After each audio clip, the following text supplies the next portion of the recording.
Selamat malam. Assalamualaikum warahmatullahi wabarakatuh. Waalaikumsalam warahmatullahi Warahmatullahi wabarakatuh. wabarakatuh. Baik, kami dari kelompok 2 yang beranggotakan saya Ega Safitri dan teman saya Dia Amara. Hari ini akan membawakan chapter 15 yaitu tentang raising capital. Jadi kita langsung mulai aja ya teman-teman. Venture capital. Jadi eh, perusahaan yang baru merintis atau biasanya kita sebut dengan startup itu mereka kan membutuhkan biaya atau modal untuk menjalankan bisnisnya. Tapi biasanya ketika mereka mengajukan pinjaman atau mengajukan permohonan modal ke bank, itu biasanya bank itu menolak dengan alasan karena perusahaannya ini masih baru dan resiko kegagalannya masih cukup besar. Jadi biasanya mereka atau si startup ini membutuhkan pembiayaan melalui venture capital. Jadi bisa kita definisikan venture capital itu adalah pembiayaan untuk suatu bisnis baru dengan imbalan ekuitas. Tujuannya untuk mengembangkan perusahaan baru agar dia dapat mengumpulkan modal melalui IPO. Itu. Nah, venture capitalis ini biasanya terspesialisasi pada berbagai tahap pembiayaan. Bisa dia membantu membiayai di tahap awal atau first stage financing, yaitu di mana mereka membiayai untuk membangun prototipe dan menyelesaikan rencana produksi. Atau mereka bisa membiayai eh, di fase yang kedua, yaitu untuk memulai memproduksi produknya. Atau si venture capitalis ini bisa membiayai untuk fase selanjutnya atau setelahnya, yaitu untuk pembiayaan yang mencakup pemasaran produksi. Nah, terus gimana kita sebagai startup itu memilih venture capitalis untuk membiayai pendanaan perusahaan kita?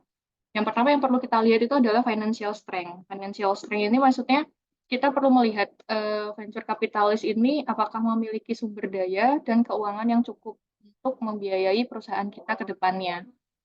Lalu yang kedua itu yang perlu dilihat itu adalah style atau gaya manajemen dari venture capitalis. Apakah dia sesuai dengan lini bisnis kita atau bertentangan. Lalu yang ketiga itu ada references.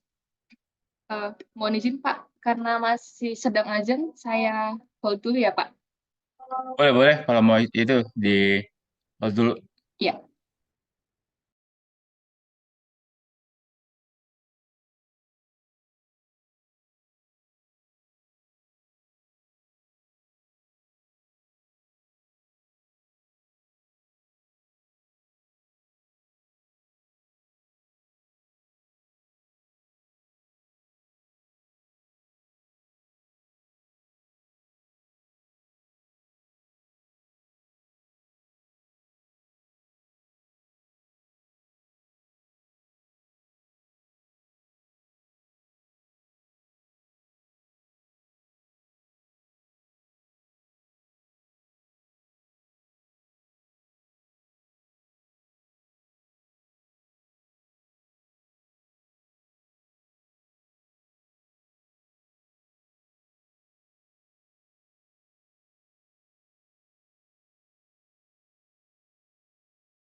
baik kita kita mulai lagi ya teman-teman.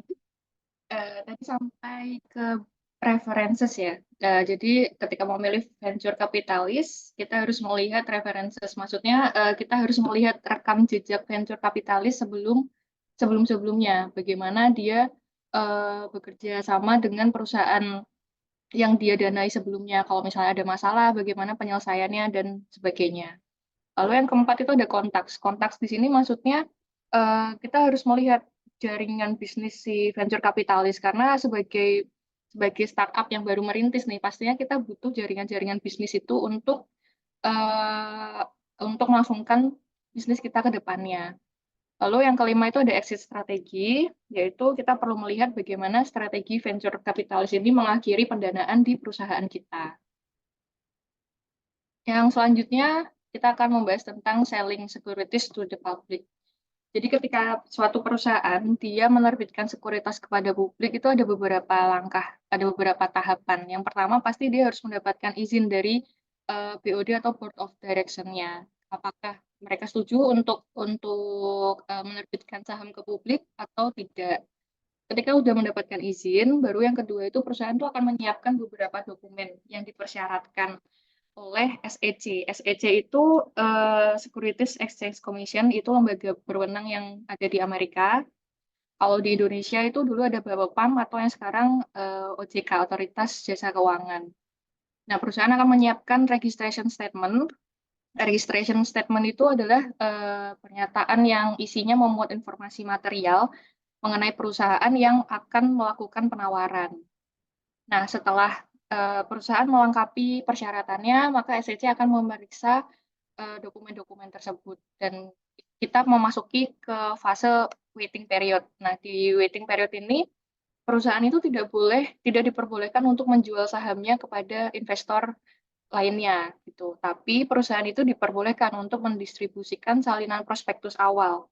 Nah, prospektus itu adalah dokumen legal yang berisi informasi tentang perusahaan penerbit dan penawaran yang akan diajukan ke calon investor. Nah, selama waktu menunggu ini, waiting period ini, underwriters, atau nanti kita akan bahas di belakang underwriters, itu boleh mengiklankan atau membuat pengumuman penawaran ke publik, atau yang biasa disebut dengan tombstone. Itu. Nah, setelah itu, setelah melewati waiting period, baru boleh ditentukan harga penawaran harga jualnya. Itu pada saat tanggal efektif pendaftaran. Lalu selanjutnya itu ada crowdfunding. Crowdfunding itu penggalangan dana dalam jumlah kecil, tapi dari banyak orang, dan biasanya itu dilakukan melalui internet. Tuh. Nah, selanjutnya ini ada alternatif issue method. Jadi, dalam menerbitkan sekuritas itu ada beberapa cara. Pertama, bisa melalui public issue atau melalui private issue. Nah, public issue sendiri itu ada dua cara ya, ada IPO dan SEO. Nah, nanti kita akan jelaskan setelah ini. Dan di public issue sendiri itu ada dua metode, yaitu general cash offer sama right offer. Nah, kita jelaskan satu-satu ya, teman-teman. Jadi, IPO atau Initial Public Offering itu adalah penerbitan sekuritas perusahaan untuk pertama kalinya ke publik. Pasti sering dengar ya kata-kata IPO. Kalau yang SEO itu penerbitan sekuritas baru oleh perusahaan yang sebelumnya telah menerbitkan sekuritas ke publik. Nah, terus tadi kan menerbitkan sekuritas secara publik itu kan ada dua metode ya. Ada metode melalui general cash offer dan melalui right offer. Nah, general cash offer itu menerbitkan sekuritas untuk dijual kepada masyarakat umum dengan basis kas. Kalau yang right offer itu menerbitkan sekuritas, di mana sekuritas ini akan ditawarkan terlebih dahulu kepada pemegang saham yang sudah ada. Nah, ini tabel yang ada di buku, teman-teman. Ini memuat ada metode dan tipenya. Jadi, yang tadi kan metode itu ada public sama yang private ya. Sementara di public sendiri ini, tipenya ada di traditional negotiated cash offer, itu ada 3 tipe. Ada firm commitment cash offer. Jadi, firm commitment cash offer itu konsepnya perusahaan itu akan melakukan negosiasi agar si underwriter atau agar si underwriter ini tuh membeli semua saham lalu menjualnya ke publik. Jadi si underwriter ini akan membeli semua saham yang akan ditawarkan ke publik, lalu mereka akan menjualnya ke publik gitu. Jadi resiko penjualan saham itu berada di tangan si underwriter. Kalau yang best effort cash offer itu underwriter berusaha semaksimal mungkin untuk menjual saham sebanyak-banyaknya. Jadi resiko penjualan saham ini masih berada di tangan issuer atau si perusahaan penerbit saham. Lalu ada Dutch auction cash, itu prosesnya seperti lelang ya. Jadi issuer itu akan memilih investment banker mana yang bisa menawarkan dengan harga tinggi. Gitu. Lalu di metode privilege subscription itu ada dua tipe, ada direct rights offer sama ada standby rights offer. Nah, kalau direct rights offer ini perusahaan itu menawarkan secara langsung saham barunya itu ke pemegang saham yang sudah ada. Kalau yang standby right offer itu hampir mirip dengan direct right offer, tapi di sini melibatkan si underwriter. Jadi underwriter ini akan menjamin penerbitan saham baru. Jadi misalnya gini, ada suatu perusahaan yang dia outstanding sahamnya itu ada 1 juta lembar, katakanlah 1 juta. Lalu perusahaan ini akan menerbitkan saham baru senilai 500.000. Nah, saham ini akan dibeli dulu nih sama si underwriter, baru nanti underwriter ini akan menjual ke si pemegang saham yang sudah ada. Lalu metodenya yang masih di publik itu ada non-traditional cash offer, itu ada self cash offer, di mana ini perusahaan yang memenuhi syarat itu dapat mengotorisasi semua saham yang mereka harapkan untuk dijual selama periode 2 tahun dan menjualnya bila diperlukan. Jadi maksudnya si perusahaan ini tuh akan menjual sahamnya secara berkala dalam periode waktu tertentu. Kalau yang competitive firm cash offer itu perusahaan dapat memilih memberikan kontrak underwriting melalui lelang umum atau bukan melalui negosiasi. Lalu yang terakhir itu ada metode private, tipenya direct placement, itu di mana ya sekuritas yang akan dijual itu langsung dijual ke calon investor. Seperti itu. Nah, ini kan dari tadi kita sebut tentang underwriters ya, teman-teman. Jadi underwriters itu atau penjamin emisi itu adalah perusahaan investasi yang berperan sebagai perantara antara perusahaan yang menjual sekuritas atau issuernya itu dengan masyarakat yang akan berinvestasi. Nah, underwriters ini menawarkan beberapa jasa. Dia menyediakan beberapa jasa. Yang pertama, dia akan membantu merumuskan metode yang digunakan untuk menerbitkan sekuritas. Apakah untuk sekuritas ini cocok menggunakan metode cash atau metode right over tadi. Yang kedua, dia membantu perusahaan untuk menetapkan harga sekuritas baru. Jangan sampai ketika dia menerbitkan saham ke publik, harganya terlalu rendah atau bahkan mungkin terlalu tinggi dari pasar. Yang ketiga, yang pasti membantu perusahaan untuk menjual sekuritas barunya. Nah, underwriters ini tuh tidak bekerja sendiri ya, teman-teman. Mereka bisa dalam bentuk kumpulan atau kumpulan underwriters itu yang disebut dengan sindikat. Jadi mereka sindikat itu kumpulan underwriters yang menjual sekuritas dan membagi resikonya bersama-sama. Oh. Nah, di dalam underwriters sendiri itu ada istilah yang disebut dengan gross spread. Gross spread itu perbedaan antara harga beli underwriters dan harga penawaran yang akan dijual ke publik. Nah, ini biasanya gross spread ini terjadi ketika perusahaan itu memakai tipe yang firm commitment.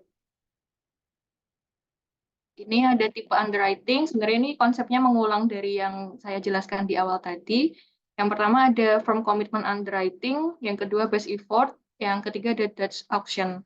Jadi yang firm commitment itu konsepnya perusahaan itu membeli seluruh seluruh sekuritas ke underwriting perusahaan menjual seluruh sekuritas ke underwriting sindikat. Lalu si sindikat ini akan menjual saham ke publik. Nah, underwriters akan mendapat keuntungan itu dari gross spread yang dijelaskan sebelumnya, dan semua risiko penjualan saham itu ditanggung oleh si sindikat. Lalu tipe yang kedua itu ada best effort, di mana underwriters itu berusaha menjual saham sebanyak-banyaknya, dan yang menanggung resiko penjualan ya si penerbit atau issuernya. Yang ketiga ada Dutch auction, tipe underwriting yang menentukan harga berdasarkan penawaran yang kompetitif yang melalui lelang tadi. Nah, ada istilah namanya aftermarket. Aftermarket itu periode setelah saham baru dijual ke publik. Nah, biasanya, kondisi aftermarket itu harga saham itu turun di bawah harga pasar. Nah, disinilah si underwriter itu, mengambil peran untuk menstabilkan harga dengan cara, dia diperbolehkan untuk membeli saham saham tersebut untuk menstabilkan harganya. Ada 3 kegiatan, di aftermarket, itu yang pertama ada green shoe provision, di mana, memungkinkan sindikat untuk membeli saham tambahan dari penerbit dengan harga penawaran. Lalu yang kedua ada lock up agreement, itu larangan bagi insider untuk menjual saham yang dimiliki dalam periode waktu tertentu setelah IPO. Jadi misalnya, perusahaan itu memberikan saham kepada manajer sebelum IPO. Nah, setelah perusahaan melakukan IPO, orang-orang yang punya saham sebelumnya, manajer-manajer ini dilarang untuk menjual sahamnya selama beberapa waktu tertentu. Lalu kegiatan yang ketiga itu ada the quiet period atau periode pembatasan komunikasi dengan publik, seperti itu. Nah, baik, selanjutnya akan diteruskan oleh rekan saya, Dia. Dipersilahkan. Oke, terima kasih Mbak Ega atas penjelasan sebelumnya. Baik, saya akan melanjutkan penjelasan terkait dengan subbab 15.5 yaitu underpricing. Jadi setelah dijelaskan Mbak Ega sebelumnya tentang underwriters, nah si underwriters itu juga pasti menghadapi sebuah problem. Nah, problem yang dihadapi oleh underwriters itu adalah dalam menentukan harga penawaran yang pas. Nah, ini dampak dari underpricing sendiri itu ada higher return untuk pemegang saham baru, yang kedua itu ada indirect cost bagi pemegang saham existing. Ilustrasinya begini, saat offering price saham itu adalah $68, tapi saat closing price saham at the end of the day-nya itu ada di $93,89. Nah, saham underprice-nya itu adalah sebesar selisih dari $93,89 dikurang dari 68 dolar, yang mana $25,89. Nah, jadi yang $25,89-nya itu yang underpricing, yang mana offering price yang kita kira-kira harganya dari saham tersebut itu adalah $68, tapi ternyata pada saat IPO saham tersebut malah menunjukkan harga yang lebih gitu di market sebesar $93,89. Nah, jika jumlah lembar saham yang diterbitkan sebanyak 368 juta lembar, perusahaan itu kehilangan kesempatan untuk memperoleh pendanaan sebesar 9.527.520.000 dolar. Nah, itu didapatkan dari 368 juta dolar tadi dikalikan dengan $25,89. Nah, kehilangan yang dimaksudnya itu menjadi indirect cost bagi para pemegang saham existing. Jadi lebih ke kehilangan inilah opportunity cost atas pendanaan yang seharusnya bisa lebih, tapi ternyata dia mendapatkan dana yang lebih sedikit. Nah, di kanan itu ada semacam grafik lah ya, grafik atas tingkat underpricing yang bervariasi dari waktu ke waktu. Nah, jadi underpricing itu sendiri diukur dari average first day return yang menjadi ukuran tingkat underpricing karena mengukur perbedaan antara closing price pada hari pertama dan offering price-nya. Nah, terus kenapa bisa terjadi yang namanya underpricing? Jadi underpricing itu disebabkan masalah yang lebih kecil dan spekulatif. Terus relatif sedikit pembeli IPO yang benar-benar memperoleh high average return dan banyak yang kehilangan uang. Lalu yang ketiga, underpricing menjadi semacam asuransi bagi investment bank. Jadi dijelaskan di buku kalau misalkan the final return dari underpricing itu sebelum offering price itu establish atau muncul di market, investment bank itu akan melakukan semacam percakapan lah kepada kalau di sini disebut dengan big institutional investor, yang mana mereka itu akan membicarakan tentang tingkat level of interest in the stock dan memberikan opini tentang terkait harga yang penawaran yang cocok gitu di mereka. Nah, underpricing ini dikatakan di buku itu adalah cara untuk bank, me-reward investor mereka dengan cara kayak truthfully revealing, dengan cara kayak semacam reveal lah kalau misalkan stok itu worth dan mereka tuh bisa membeli si stok tersebut atau saham tersebut sehingga harganya itu bisa naik di pasaran nantinya sehingga menyebabkan underpricing itu. Oke, next. Sebentar, sebentar, sebentar. Ada beberapa hal yang menarik Ya, di sini. baik, Pak. Pertama, di bagian pojok kiri bawah itu disampaikan menjadi indirect cost bagi pemegang saham existing. Ini kan prosesnya masih IPO ya, berarti kan sama sekali belum ada pemegang saham sama sekali yang eksis gitu. Kok bisa disampaikan ini menjadi indirect cost bagi pemegang saham existing ya? Mungkin kalau bahasanya opportunity cost apa bisa ya, Pak? Jadi semacam kehilangan, opportunity cost atas pendanaan yang seharusnya, bisa lebih besar malah ternyata jadi lebih kecil gitu, Pak? Berarti itu bagi siapa? Itu bagi si perusahaannya. Nah, itu baru jadi Ya. benar. Jadi bagi perusahaan calon emiten, dia Mhm. menderita loss opportunity. Dia tadinya bisa berharap dapatnya. Karena terbukti harganya bisa terkerek naik ke angka hampir 94, kok cuma dapat 68 kan gitu. Jadi kan kita lihat di sini kayak semacam ada upaya kayak merendahkan harga jual, harga tawaran gitu kan. Padahal kenyataannya begitu memasuki pasar sekunder, harga terkoreksi naik hampir di angka 94 per Ya, dolar gitu kan betul. per saham. Jadi Mhm, justru di sini timbul semacam prasangka kayaknya ada main nih si mhm. underwriter karena notabene ditekan ke bawah dan kemudian begitu masuki pasar sekunder itu malah naik luar biasa di kan gitu ya. Yang Iya, untung siapa? Yang udah ngeborong pada harga cukup 68 nanti mereka 3 merap untung. Selisih hampir 26 dolar gitu kan iya di betul, Pak. pasar sekundernya. Jadi menurut saya bukan kepada pemegang saham existing, tapi justru Ya, menjadi loss opportunity bagi siapa? di Bagi calon perusahaan. emiten. Itu Mhm, satu hal. Hal yang kedua itu bagian mengapa terjadi underpricing. Saya terus terang tiga-tiganya bingung nih kalimatnya.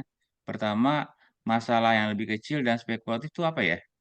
mmm Sebetulnya saya juga masih bingung sih Pak, kalau di buku tuh dijelaskan kalau si underpricing ini disebabkan beberapa masalah, masalahnya itu masalah yang kecil dan spekulatif, itu juga saya agak bingung untuk menangkap kata-katanya.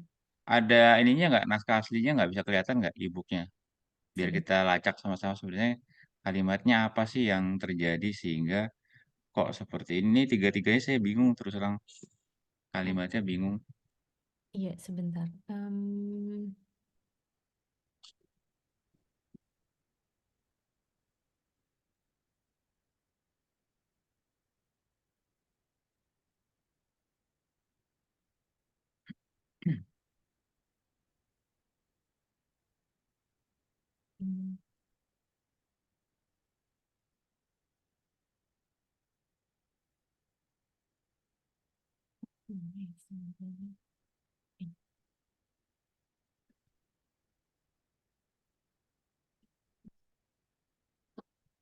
Rehual ada komentar tuh kayaknya dari Rehual.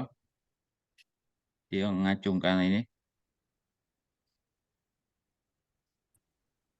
Silakan Rehual, ada komentar? Ya, maaf Pak, belum ada Pak. Oh belum ada, soalnya gambarnya kayak tangannya lagi ngacung gitu enggak ya? Enggak sih, Pak, maaf. Oh, oke. Ya,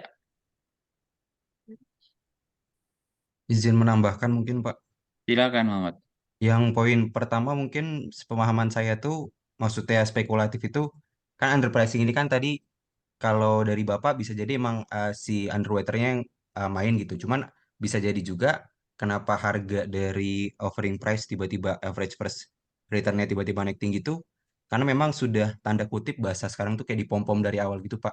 Saya misal contoh saham-saham kayak Goto atau Buka, dia kan sebenarnya offering price-nya tuh sekian, tapi karena dipom-pom dari awal, itu tuh harganya langsung naik. Ini kan sebenarnya kan, soalnya kan question-nya adalah kenapa bisa underpricing gitu. Jadi pemahaman saya di buku tuh kayak, ya memang dari awal market ini udah dipom-pom, makanya harganya bisa naik gitu. Tapi kemudian jadi kayak semacam sebuah kebiasaan gitu. Katakanlah dari 100 kejadian IPO, ya mungkin bahkan 96 sampai 97% yang begitu. yang fair price atau bahkan yang apa namanya overprice malah ya. Hampir nggak ada gitu kan.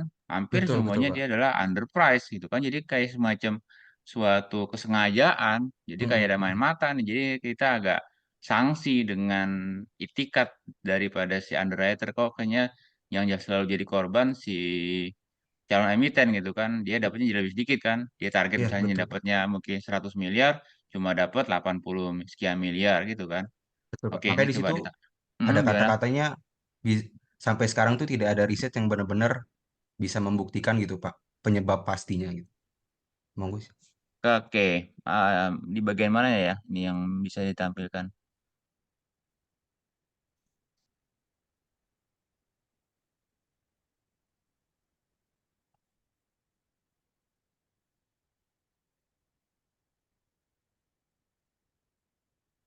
Di tabel 15.4. Sebentar, sebentar, sebentar. Sebentar. Ini ada tabel.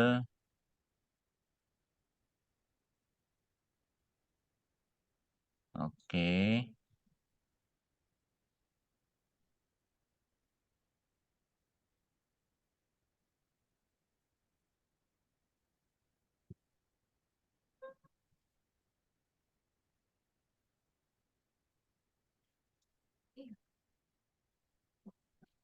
Oh, gitu. Jadi sepertinya untuk perusahaan-perusahaan yang masih relatif muda yang masih bisa dieksploitasi kenaifannya, makanya mereka jadi gampang untuk ditekan harganya dengan dalih kan you bukan siapa-siapa, masih masih belum jelas prospeknya, masih sepi pasarnya, masih rendah minat permintaannya di gitu-gituin yang membuat akhirnya siapa namanya mereka kayak pasrah dan terima nasib gitu kan. Padahal kalau mereka mungkin mau arguing bisa saja menunda, ya udah. Tapi kan memang bagian daripada taktik seperti ini jadinya begini. eh, di pasar ada suatu fenomena yang disebut sebagai asymmetric information, di mana eh, calon emiten nggak terlalu tahu bahwa kondisi pasar seberapa liquidnya. Memang bisa saja katakanlah ada dua perusahaan yang secara berturut-turut lagi IPO. Selalu dengan dalih, ya Anda telat masuk ke pasarnya. Keburu keambil tuh duitnya sama si IPO tetangga sebelah. Dia sudah meraup banyak dananya. Di kamu udah tinggal dikit karena duitnya udah pada kayak orang belanja aja misalnya. Posisinya mau beli barangnya, waduh, sorry nih nggak bisa kebeli barangnya. Duitnya udah kepake tadi buat beli barang yang serupa tadi ibarat kata gitu. Jadi itu yang dijadikan dalil bahwa mereka dengan pertama karena relatif barangnya apa namanya perusahaan masih muda, masih relatif belum dikenal, masih pasrah, masih naif dieksploitasi dan kemudian dengan asymmetric information yang mengatakan bahwa pasarnya lagi kering likuiditasnya asing banyak menarik dana dan dananya macam-macam lah dicari-cari dalinya yang membuat bahwa seakan-akan situasinya begitu menekan bagi si calon emiten ya kalau dia memang pasrah dan sangat butuh dana tersebut ya ibarat kata kayak orang jual butuh duit gitu loh ngerti nggak?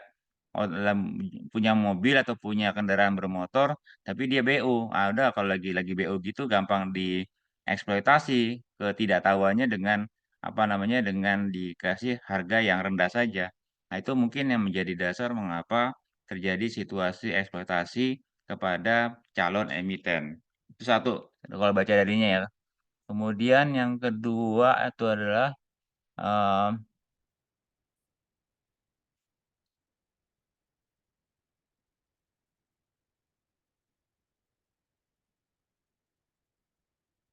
ini pun sebenarnya kalau dilihat betapa sedikitnya IPO buyers ya kan yang akan memperoleh initial high average return. Nah, itu yang membuat kita jadi bertanya-tanya, ini sebenarnya siapa yang akan ngambil nih sehingga timbul lagi dugaan bahwa diam-diam yang akan memborong itu semua siapa?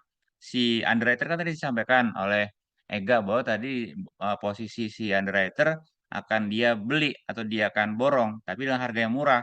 Dan nanti pada saat memasuki pasar sekunder, harga sudah naik, siapa yang untung? Ya si underwriter tadi. Jadi kembali, bukan si calon emiten, si calon investor yang dapat, tapi justru si underwriter yang notabene dia menguasai kondisi di lapangan, dia eksploitasi kenaifan daripada si calon emiten, dia manfaatkan betul hal tersebut, dan dia akan meraih keuntungan pada saat pasar memasuki pasar sekunder, kira-kira begitu. Itu jadi kita bisa lihat di poin kedua bahwa mengapa jadi kayak semacam ditakut-takutin si calon investor juga nggak berani ngambil dengan dalih bahwa ini nggak begitu prospek, nggak begitu bagus. Jadi kayak dia main di dua sisi kepada calon investor dia takut-takutin nih bakal investasi yang tidak prospektif. Yang satu lagi kepada calon emiten juga ditakut-takutin dengan posisi pasarnya sepi nih, pasarnya nggak ada minat nih, kan kira-kira gitu. Ya udah, dia main di dua sisi itu, ujung-ujungnya makanya rata-rata kejadian yang akan menjadi yang meraup keuntungan adalah siapa namanya si underwriter-nya. Saya kira gitu. Jadi sudah dua terjawab. Tadi yang ketiga apa? Coba yang ketiga tadi balik ke PPT-nya atau apa?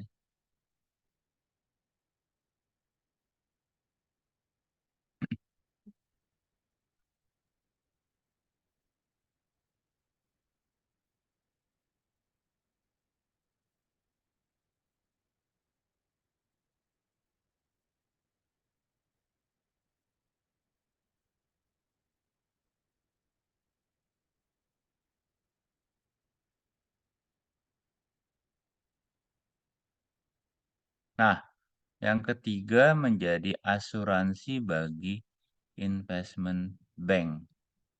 Jadi, nah ini kan makanya poin nomor 2 disampaikan seakan-akan si investornya tadi akan terancam kehilangan duit karena dengan dalih bahwa ditakut-takutin, ini jangan beli deh si sahamnya nggak bakal bagus nih, nggak ada prospeknya gitu-gitulah sedemikian sehingga calon emiten juga akan terhalang untuk bisa untuk membelinya dan kemudian si calon si calon investornya tadi terhalang untuk membeli, si calon emiten juga terhalang untuk bisa memperoleh hasil penjualan yang lebih besar lagi. Jadi dengan demikian dia kayak si makelar nih dapat untung dari dua sisi nih, si underwriter tersebut.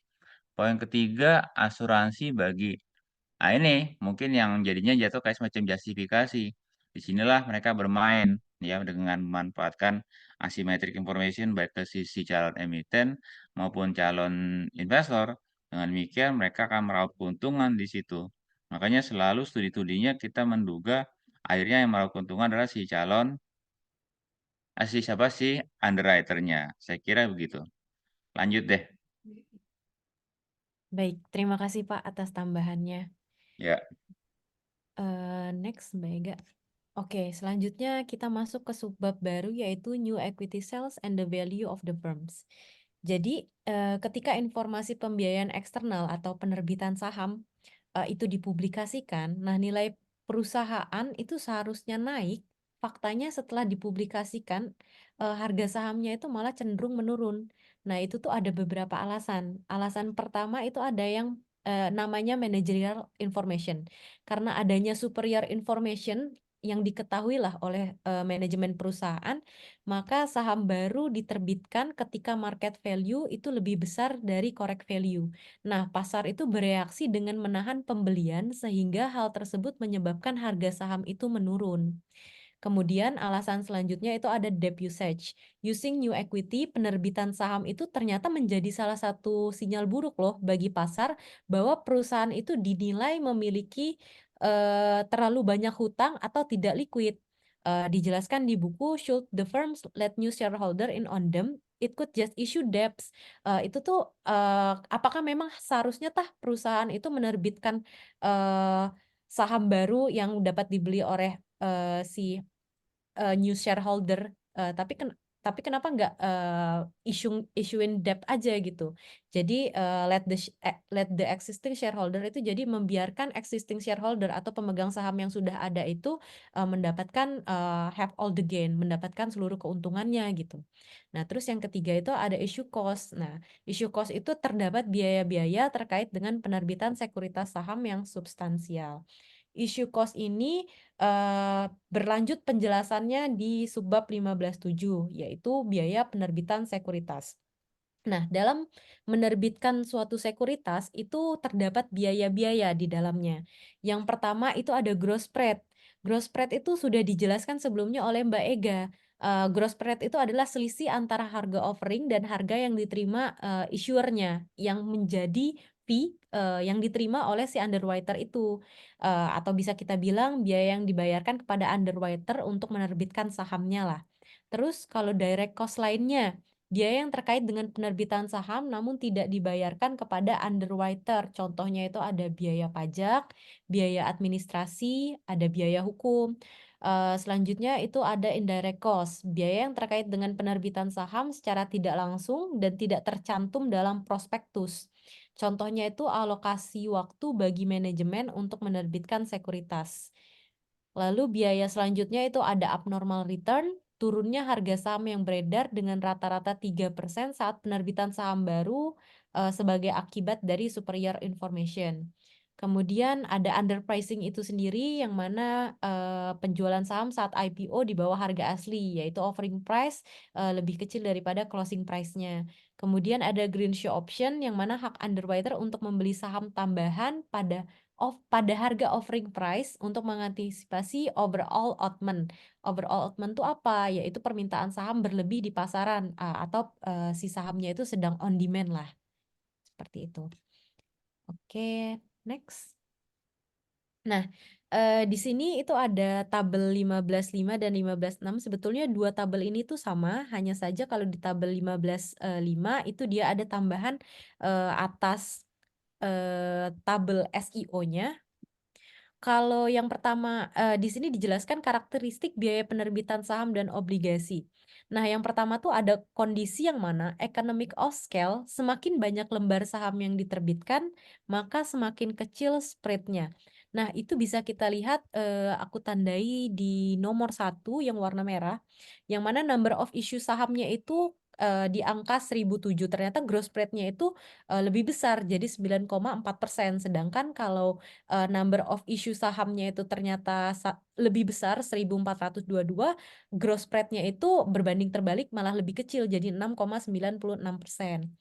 Terus kalau kondisi yang kedua, biaya menerbitkan surat utang lebih kecil daripada saham itu saya tandai di kotak warna oranye. Nah, di kotak warna oranye itu jadi total direct cost-nya itu sendiri kalau untuk menerbitkan surat utang itu di angka $2, tapi kalau untuk di angka 4,03, 3,20 urutan tabelnya berdasarkan urutan tabel 1,59, 2,44, 1,98, 2,14, 1,71, 0,76. Sedangkan kalau untuk penerbitan saham sendiri itu ternyata lebih besar direct cost-nya, yang mana itu memakan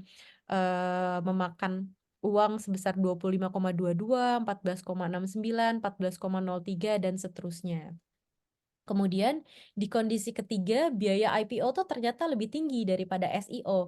Nah, kita juga bisa lihat perbandingannya itu di total direct cost-nya. Kalau yang total direct cost-nya IPO itu di angka 10,37 di kotak hitam. Kemudian kalau untuk yang SIO sendiri itu ternyata total direct cost-nya itu hanya 7,69.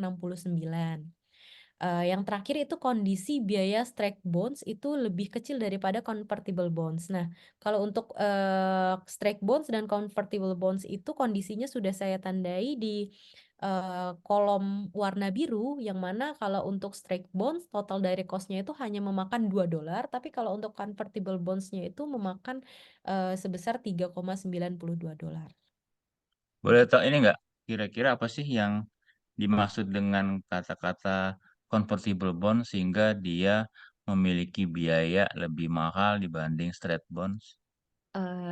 Baik, sebentar Pak. Saya juga masih belum paham atas strike bonds dan convertible bonds, tapi Bukankah topik ini sudah dibahas oleh Bu Mona di tentang topik mungkin iya betul, bond valuation? iya betul. Yang dibilang ditambahkan oleh Mas Ares, convertible-nya itu bisa diubah menjadi saham gitu. Mm-mm. Sedangkan kalau strike bonds itu hanya berbentuk bond saja yang tidak bisa diubah menjadi saham. Sehingga maksudnya gimana ya yang dimaksud dengan kata-kata dia dapat dikonvertible jadi saham? Itu dalam kondisi apa ya? Hmm, dalam kondisi sebentar.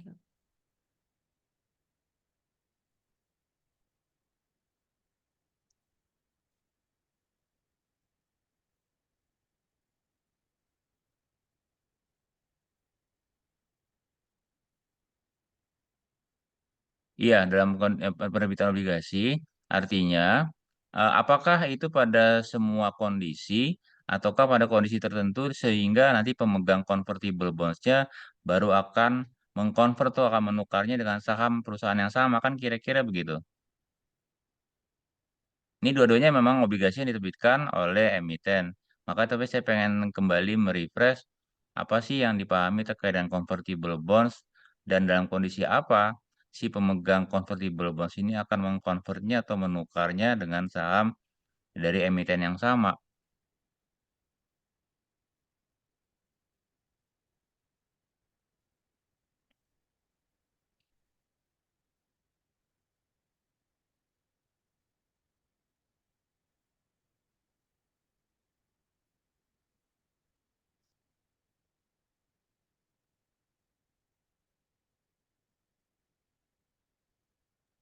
Pada saat sudah jatuh tempo, tapi perusahaan tidak bisa membayar, bukan, Pak?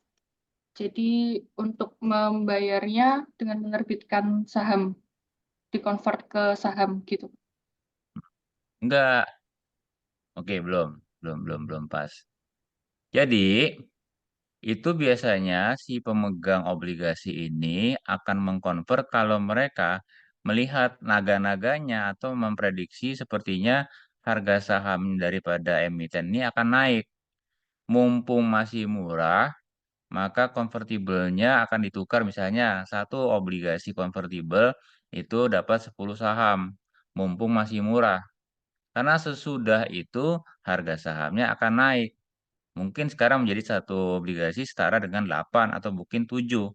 Kan ada untung tuh si si pemegang obligasi yang sudah mengkonvert. Maka dia lihat-lihat kalau posisi sahamnya makin lama makin turun, dia nggak akan dia tidak akan mengkonvert obligasinya. Justru ketika dia menduga atau memprediksi saham dari emiten yang sama akan naik, maka mumpung belum naik, dia tukarkan. Itulah yang disebut sebagai convertible bond. Jadi sifatnya ada semacam hak opsi.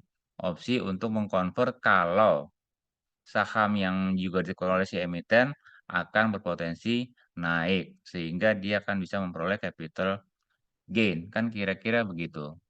Paham? Kira-kira begitu. Yang lainnya sih saya kira udah bener ya, posisi utang lebih sebenarnya bukan pada karena total yang mesti saya sampaikan, total biaya utangnya masih terhitung lebih tinggi loh. Kenapa? Karena emisi obligasi jauh lebih besar dibanding emisi saham. Itu yang mesti saya sampaikan. Namun secara persentase dibanding nilai penerbitan obligasinya, pada akhirnya proporsinya menjadi lebih murah. Jadi saya mesti sampaikan karena secara total sesungguhnya ongkos daripada penerbitan obligasi itu nggak lebih murah.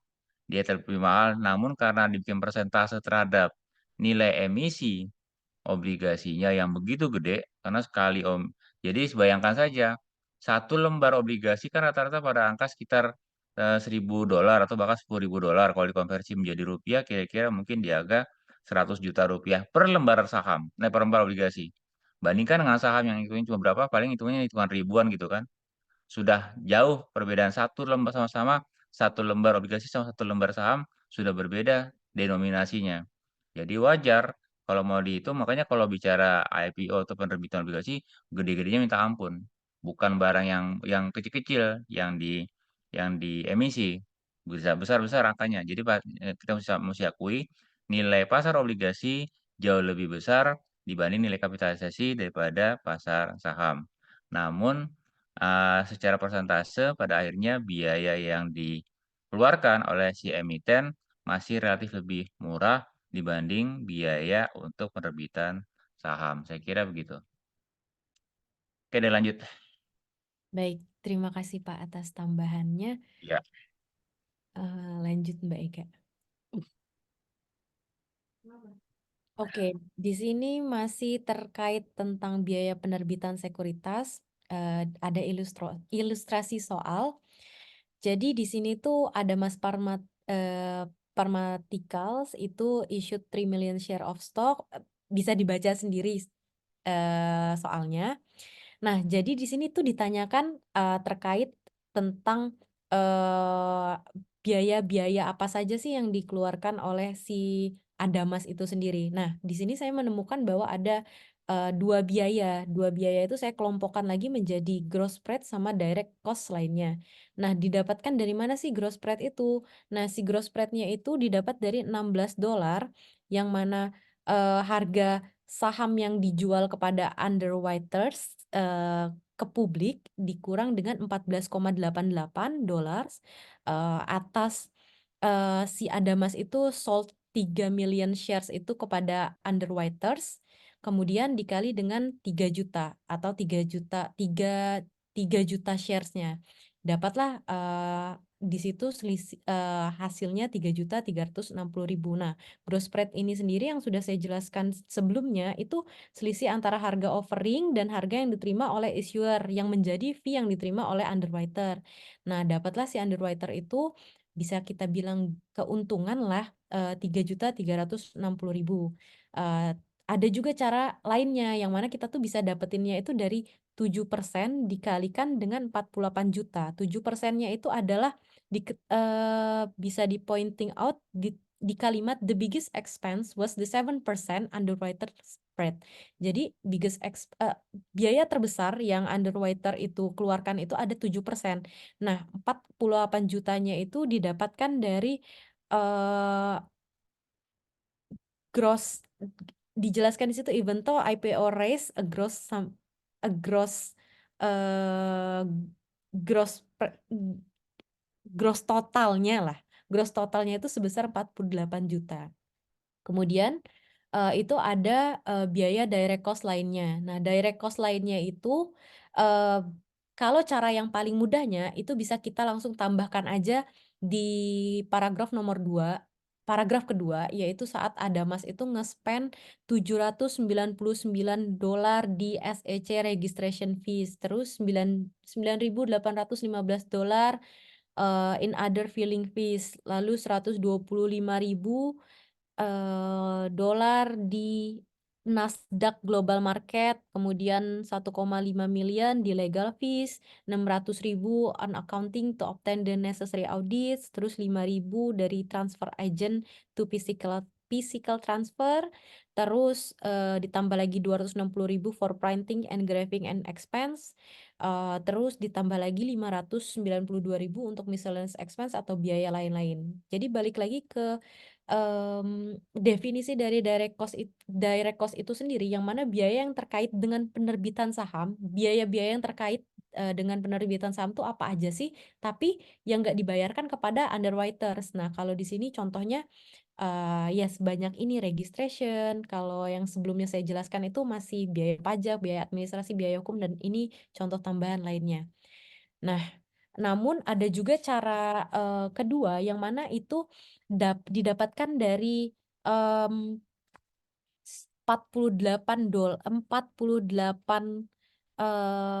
sebentar, 48 itu 48 juta itu 48 juta atas gross sum dikurangkan dengan 41,54, yang mana Adamas got to keep only 41,54 million setelah expense, itu hasilnya 6,46. 6,46 itu kalau kita pecah itu termasuk dari biaya gross spread sama direct cost lainnya. Nah, 6,46 itu kemudian kita sama dengankan 3,36 ditambah dengan direct cost lainnya. 3,36-nya itu kita dapat dari 3,36-nya itu kita 3,36-nya itu dapat dari saat si underwriters-nya itu only taking atas gross spread yang sudah kita cari di atas. Nah, jadi gross spread atau keuntungan dari si underwriter yang 3,36 itu ditambah dengan direct cost lainnya. Maka setelah 6,46 dikurangkan dengan 3,36, hasilnya 3,1, maaf. Di sini harusnya 3,1 bukan 3,31. Yang mana sebetulnya sama dengan yang di atas. Kalau misalnya kita tambahkan semua biaya, itu jadinya direct cost lainnya itu sendiri. Oke, next. Baik, selanjutnya kita akan masuk ke subbab rights. Nah, subbab rights ini sudah disinggung oleh Mbak Ega sebelumnya, yang mana rights itu adalah bisa kita bilang hak. Nah, jadi hak seorang eh, seorang yang ingin membeli saham eh, itu ada yang namanya rights offering lah di sini. Oke, saya jelaskan lebih lanjut. Jadi dampak preemptive right. Sebelum masuk ke rights offering itu ada yang namanya preemptive right. Preemptive right itu adalah eh, hak yang dimiliki oleh perusahaan yang akan menerbitkan si rights offering. Jadi suatu perusahaan yang ingin menerbitkan suatu rights offering itu harus memiliki preemptive right dulu. Nah, jadi kalau misalkan perusahaan itu sudah memenuhi syarat memiliki preemptive right, perusahaan itu harus menawarkan penerbitan saham baru kepada existing shareholder yang mana disebut dengan rights offering untuk mempertahankan persentase kepemilikannya. Nah, kalau nggak ada, perusahaan itu bisa langsung aja menerbitkan penerbitan sahamnya itu kepada publik atau kepada market. Jadi di sini tuh dijelaskan kalau misalkan ada yang namanya warrants right. Nah, warrants right itu adalah semacam bisa kita bilang bukti adanya rights offering. Nah, jadi bentuknya itu adalah pemilik saham ini memiliki rights offering dalam bentuk share warrants itu sendiri yang berbentuk sertifikat lah. Kalau misalkan dia itu bisa mengikuti si rights offering. Nah, kalau misalkan keuntungan rights offering itu lebih murah ketimbangan cash offering karena dilakukan tanpa underwriter, kemudian mekanismenya rights offering itu secara umumnya sama seperti cash offering, tapi perbedaannya itu adanya pemberitahuan kepada si existing shareholder ini kalau mereka tuh memiliki rights loh untuk membeli saham, yang mana harga sahamnya itu di angka di harga yang lebih murah biasanya. Nah, terus yang kedua, rights-nya itu terdapat jumlah saham yang dapat dibeli dan batas waktu rights. Jadi, si rights itu sendiri itu punya loh jangka waktu sama eh, batasan jumlah saham yang bisa mereka beli gitu. Oke, seperti itu. Kalau untuk rights, next. Oke, di sini tuh ada penjelasan bagaimana sih seseorang itu bisa mendapatkan si rights offering-nya itu. Kalau di sini tuh ada tabel yang namanya announcement date, terus expiry date, sama record date. Nah, kalau dari periode announcement date sampai ke expiry dates, itu pembeli saham yang membeli di tanggal itu masih bisa mendapatkan rights. Tapi kalau misalkan dia membelinya setelah extract dates atau mungkin di tanggal 14 Oktobernya itu pembeli saham di tanggal itu udah nggak bisa lagi mendapatkan si rights offering itu. Nah, kalau untuk record date-nya itu sendiri eh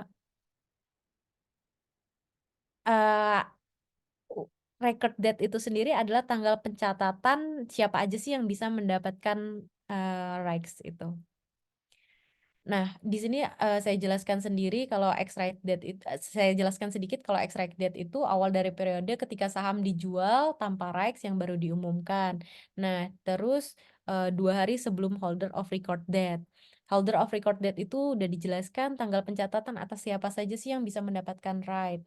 Nah, terus di sini tuh ada yang namanya beberapa kondisi underwriting arrangement, semacam kita bisa bilang inilah bukan perjanjian mungkin bisa dibilang itu ada 3 kondisi. Yang pertama itu ada standby underwriting. Jadi kalau misalkan standby underwriting itu yang mana underwriter itu setuju untuk membeli si unsubscribed portion atau saham yang telah diterbitkan namun saham tersebut itu belum laku terjual di market. Nah, kemudian ada standby fee. Standby fee itu biaya yang dibayarkan loh kepada si underwriter yang terlibat dalam standby underwriting agreement. Jadi, si underwriter itu mau nih membeli si unsubscribed portion atau saham yang telah diterbitkan namun belum laku terjual tersebut, tapi dengan syarat, oke, saya harus dapat fee-nya loh. Nah, fee-nya itu disebut dengan standby fee. Jadi, biaya yang kita bayarkan lah kepada si underwriter untuk perjanjian pembelian atas unsubscribed portion tersebut. Kemudian kalau oversubscribed privilege, yaitu shareholder existing itu boleh membeli unsubscribed share saham yang belum terjual dalam right offering dengan biaya subscription price. Nah, jadi untuk shareholder existing itu bisa juga membeli saham dengan dua kondisi. Yang pertama saat saham ini terbit, kemudian saat saham ini terbit lagi atau tambahan saham yang mau terbit itu dia bisa beli dengan harga subscription price, sama yang ini over subscription privilege yang mana si shareholder existing itu bisa membeli si saham yang belum terjual sebelumnya itu dengan biaya sebesar subscription price itu sendiri. Oke, next. Di sini ada perhitungan sedikit ilustrasi lah tentang REITs. Jadi National Powers itu wants to raise 5 million in new equity, ingin 5 juta in new equitas. Supposed to subscription price is set $10 per share. Nah, bagaimana National Power arrives that price we will discuss later. Jadi harganya itu bakal didiskusikan later lah. But notice that subscription price is substantially less than the current $20 per share market price. At $10 per share, National Power will have issue 500,000 new share. This can be determined by dividing the total amount of funds to be raised by the subscription price. Jadi untuk jumlah saham baru itu gimana cara kita mencari jumlah saham barunya itu adalah dengan cara rumus dana yang ingin dikumpulkan, berapa banyak dana yang ingin dikumpulkan dibagi dengan subscription price. Itu didapat 5 juta dibagi dengan $10. Jadi si perusahaan itu harus nge-issue 500.000 lembar saham. Nah, kalau untuk selanjutnya, because stockholder always get one right for each share of stock they own, 1 million right will be issued by National Power. To determine how many rights will be needed to buy new share of stock, we can divide the number of existing outstanding share of stock by the number of new shares. Jadi jumlah rights untuk satu lembar saham itu bagaimana cara kita carinya itu adalah jumlah lembar saham lama dibagi dengan jumlah lembar saham baru. 1 juta dibagi 500.000 sama dengan 2 lembar. 2 lembar 2 lembar saham lah. Terus ke sebelah kanan kita ngelihat ilustrasi perhitungan value of rights per individu. Nah, kondisi pertama itu di initial position. Initial positionnya itu jumlah saham yang dimiliki oleh per individu. Di sini dijelaskan di buku tuh per individu atau diibaratkan satu orang lah. Nah, satu orang itu memiliki jumlah saham per lembarnya itu ada 2 lembar. Terus harga sahamnya itu $20. Nah, value of holdingnya itu dari 2 dikalikan dengan $20, dapatlah value of holding saham yang dipegangnya dia itu sebesar $40. Kemudian dapat dia penawaran. Dapat penawaran dari Rex Offering dengan harga subscription price-nya itu $10, jumlah right yang diterbitkan 2 untuk mendapatkan satu lembar saham perlu Rex sebanyak 2 rights.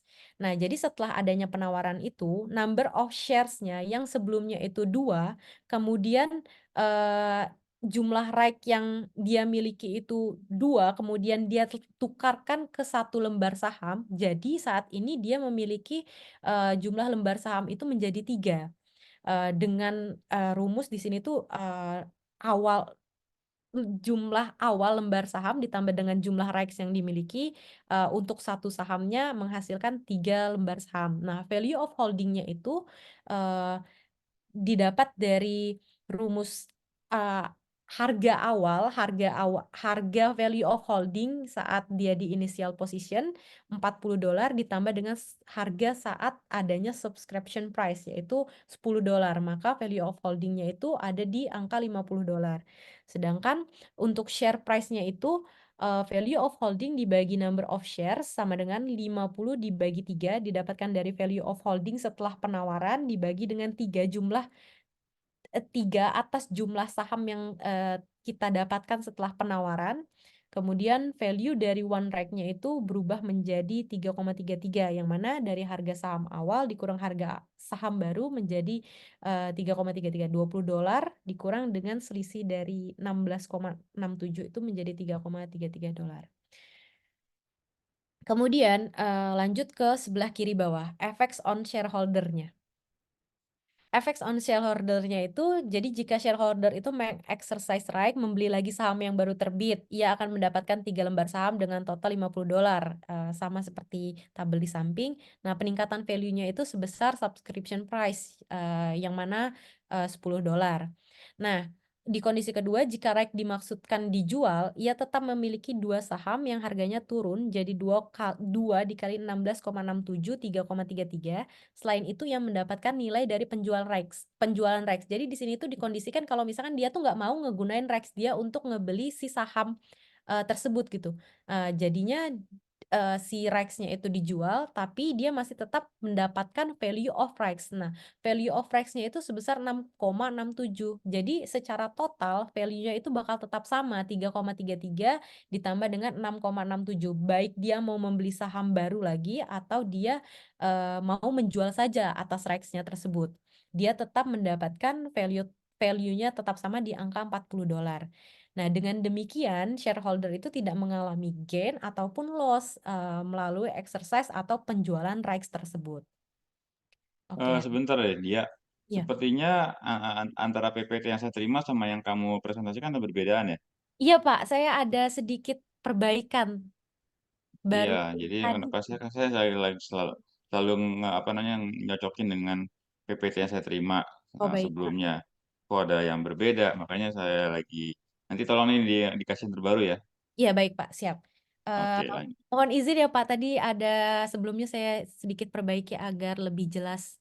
Iya bagus sih bagus. Saya cuma ini aja mengkonfirmasi kok punya yang PPT yang saya terima berbeda gitu. Iya, Terus Pak. memang ada penambahan ini ya. Iya, Bagus betul. ditambahin efek pada shareholder jadi jelas kemana larinya tuh duit kan gitu ya. Dan ini bagi siapa efek ini kepada si existing shareholder kah atau kepada siapa kan gitu ya untuk bisa dibaca sebagai sebuah hitung-hitungan. Iya, Lanjut Pak. deh. Baik. Baik, next. Oke, baik. Di part ini selanjutnya akan dijelaskan kembali oleh rekan saya, Mbak Ega Sapitri. Baik, teman-teman, kembali lagi dengan saya akan menjelaskan tentang dilution ya. Jadi dilution atau dilusi itu adalah hilangnya nilai pemegang saham yang ada dalam hal kepemilikan, nilai pasar, nilai buku, atau EPS. Jenis dilusi itu ada 3. Yang pertama ada dilution of proportionate ownership, yang kedua ada dilution of market value, dan yang ketiga ada dilution of book value and earning per share. Nah, kita akan bahas satu persatu, walaupun 3 jenis ini sedikit membingungkan, tapi kita pelan-pelan pelajari ya teman-teman. Nah, kita bahas jenis yang pertama, itu delusion of proportionate ownership. Itu konsepnya terjadi karena perusahaan itu mencari pendanaan baru dengan menjual saham baru kepada publik. Jadi misalnya gini ilustrasinya, ada suatu perusahaan bernama Bali Pay, dia saat ini memiliki outstanding share sebanyak 50.000 lembar, di mana satu lembar saham itu memiliki 1 hak suara. Nah, misalkan ada seseorang nih bernama Joe, dia memiliki 5.000 lembar saham di Bali Pay, kita bisa mengartikan bahwa Joe ini memiliki 10% suara di perusahaan Bali Pay. 10% ini didapat dari mana? Didapat dari jumlah lembar saham yang dimiliki Joe, yaitu 5.000 dibagi dengan lembar saham Bali Pay yang outstanding, yang beredar itu ada 50.000. Jadi didapat angka 10%. Nah, suatu ketika si Bali Pay ini mencari pendanaan baru untuk proyeknya dengan cara menerbitkan saham baru sebanyak 50 lembar melalui general cash offer. Ini menjadi catatan ya teman-teman, general cash offer. Nah, kalau semisal Joe tidak ikut berpartisipasi dalam dalam pembelian saham baru yang melalui general cash offer ini, maka kepemilikan Joe itu akan berkurang berkurangnya itu dari berapa? Dari 10% menjadi 5%. 5% kepemilikan Joe yang baru itu didapat dari lembar saham yang dimiliki Joe. Tadi kan dia tidak membeli saham baru ya, berarti kan sahamnya tetap sejumlah 5.000 lembar. Dibagi dengan outstanding share-nya Bali Bay yang beredar itu sekarang bertambah menjadi 100.000.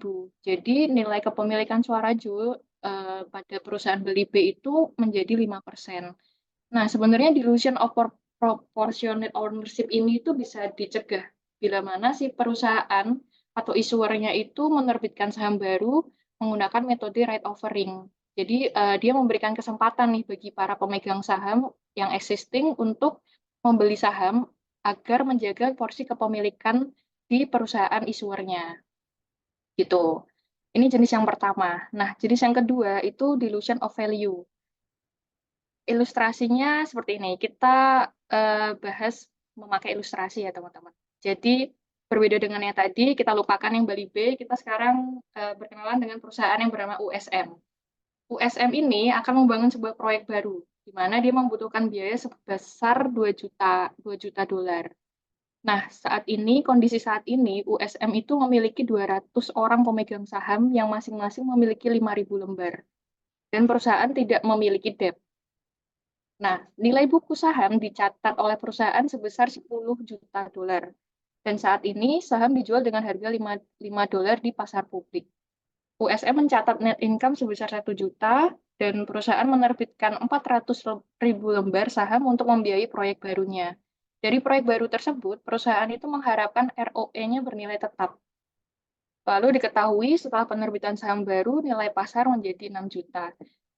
Nah, ini untuk memudahkan pemahaman kita akan beralih memakai Excel ya, teman-teman.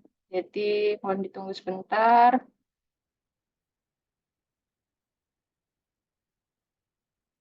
Nah, apakah sudah muncul, teman-teman, Excel-nya? Sudah ya? Sudah. Ya. Mbak. Sudah. Nah, ini ilustrasinya, saya tulis kembali di sini. Dari ilustrasi ini kita mendapat beberapa informasi. Informasi yang pertama yang kita dapatkan itu adalah jumlah lembar saham yang beredar.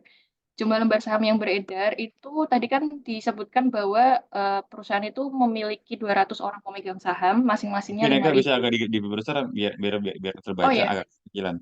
kurang terbaca ya Pak. Mohon maaf. Lagi, dikit lagi. Ya, oke. Makasih. Oke. Nah, jumlah lembar saham yang beredar itu ada 1 juta, didapat dari 200 orang pemegang saham dikali dengan masing-masing dia punya 5.000 lembar saham, 1 juta.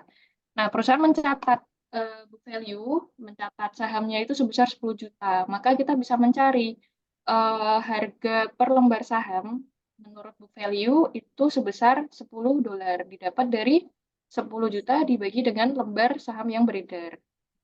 Lalu di ilustrasinya disebutkan bahwa saham dijual dengan harga 5 dolar di pasar publik. Itu artinya harga market value-nya itu sebesar 5 juta, didapat dari 1 juta lembar saham dikali dengan harga per lembar saham di market value. Lalu kita ketahui net income-nya sebesar 1 juta. Nah, dari informasi ini kita bisa menghitung ROE. ROE itu didapat dari net income dibagi dengan, nih ya teman-teman, net income dibagi dengan ekuitas menurut book value dan didapat nilainya sebesar 10%.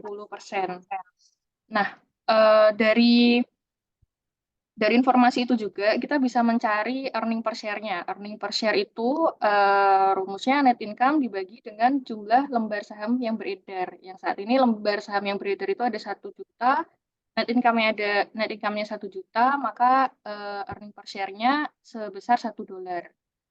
Nah, dari informasi juga kita bisa melihat market to book ratio, yaitu sebesar 0,5. Itu didapat dari harga pasar saham sebesar 5 dolar dibagi dengan harga pasar saham menurut harga saham menurut buku, yaitu 10, maka didapat 0,5, di mana itu di bawah 1 ya. Di bawah 1. Nah, selain itu kita bisa melihat rasio price earning yaitu sebesar 5 itu didapat dari harga pasar saham per lembarnya itu 5 dibagi dengan IPS-nya. IPS-nya itu tadi $1. 5 ini maksudnya apa? Maksudnya perusahaan itu menjual saham sebesar 5 kali pendapatan. Gitu. Nah, project cost-nya tadi ada project cost-nya sebesar 2 juta. Nah, kita masuk ke ilustrasi ya. Jadi kan tadi perusahaan menerbitkan 400.000 lembar saham. Artinya setelah penerbitan jumlah saham yang beredar itu bertambah dari yang tadinya 1 juta bertambah 400.000 menjadi 1.400.000. Book value sahamnya karena dia membutuhkan dana 2 juta dengan menerbitkan 400.000 lembar saham, maka book value-nya itu juga bertambah dari 10 juta bertambah 2 juta menjadi 12 juta. Dari penambahan jumlah saham yang beredar, otomatis si book value-nya ini juga akan berubah. Book value per share-nya itu akan berubah dari yang $10 menjadi $8,57. Didapat dari mana? Didapat dari 12 juta dibagi dengan jumlah lembar saham yang baru, yaitu 1.400.000. Lalu diketahui market value-nya itu sebesar 6 juta. Nah, ini juga akan mengubah si harga per lembar saham di pasar ya. Jadi harganya menjadi 4,29. Nah, tadi kan di ilustrasi dibilang bahwa ROE-nya itu diekspektasikan tetap ya, teman-teman.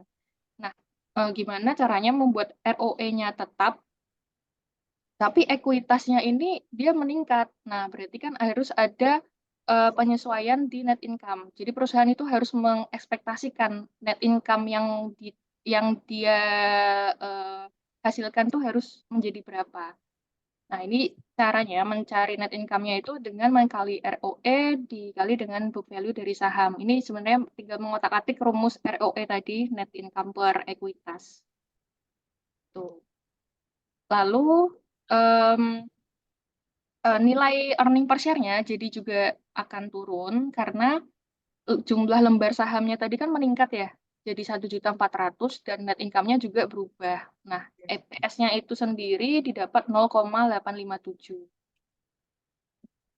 Nah, dari penerbitan saham ini, dari ilustrasi yang terjadi, itu mengalami atau terjadi 4 hal. Yang pertama, bisa kita lihat di sini bahwa nilai EPS-nya itu turun dari yang tadinya $1 per lembar saham menjadi 0,857 dolar per lembar saham. Lalu yang kedua, itu terjadi penurunan terhadap proporsi kepemilikan masing-masing pemegang saham. Jadi yang tadinya pemegang saham itu memiliki porsi kepemilikan sebesar 0,5, itu didapat dari mana? Didapat dari masing-masing tadi kan memiliki 5.000 lembar saham ya. Dan outstanding share yang pada saat itu sebelum penerbitan itu ada 1 juta lembar. Dan didapat proporsi kepemilikannya itu 0,5%. Tapi setelah penerbitan saham baru, karena mereka tidak memakai rights over, jumlah kepemilikan sahamnya itu masing-masing pemegang saham itu jadi turun menjadi 0,36. Jadi dari 5.000 dibagi dengan 1.400.000. Lalu yang ketiga, kalau perusahaan tetap melanjutkan menjual saham dengan prinsip menjual saham sebanyak 5 kali pendapatan, maka market value-nya itu akan turun. Market value per lembar sahamnya itu akan turun. Yang tadinya $5 menjadi 4,29 dolar. Nah, yang terakhir itu terjadi penurunan pada book value, yaitu dari yang tadinya $10 menjadi 8,57 dolar. Nah, dalam satu ilustrasi ini kita mendapatkan contoh dilusi tiga-tiganya ya, teman-teman. Jadi dilusi di kepemilikan, dilusi di market value, dan dilusi di book value dan EPS.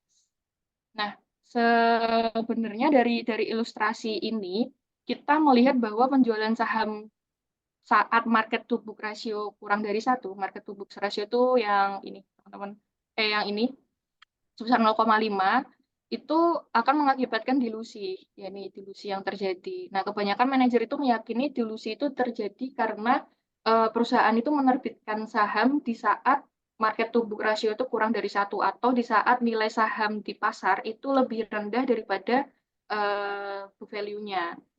Tuh, ketika market to book ratio kurang dari 1 dan perusahaan meningkatkan jumlah lembar saham yang beredar, itu dapat mengakibatkan menurunnya EPS dan terjadi dilusi di book value, tapi tidak berdampak pada market value. Loh, tapi kok bisa di sininya berdampak market value-nya? Padahal di sini dibilang kalau hanya berdampak pada dilusi di book value. Gitu. Nah, sebenarnya terjadinya penurunan market value di ilustrasi itu bukan karena perusahaan menerbitkan saham baru di saat market to book ratio-nya kurang dari 1, tapi karena nilai NPV proyeknya bernilai negatif 1 juta. Bisa dilihat dari mana? Bisa dilihat dari sini. Jadi NPV proyek itu dihitung dari initial cost. Initial cost-nya itu ada 2 juta, negatif 2 juta ditambah dengan market value baru setelah penerbitan, yaitu sebesar 6 juta, dikurangi dengan market value yang lama, yaitu sebesar 5 juta. Jadi didapat NPV-nya itu negatif ternyata, sebesar negatif 1 juta. Nah, kalau misalnya kita bikin ilustrasi lain, ternyata market value-nya itu bernilai 8 juta, kita lihat di sini bahwa number of share-nya tetap 1,4 juta lembar dan book value-nya 12 juta dan book value per share-nya 8,57. Jadi tetap mengalami dilusi di book value. Nah, ketika si market value-nya bernilai 8 juta, maka market value per share-nya itu berubah menjadi 5,71. Didapat dari 8 juta dolar dibagi dengan 1,4 juta lembar.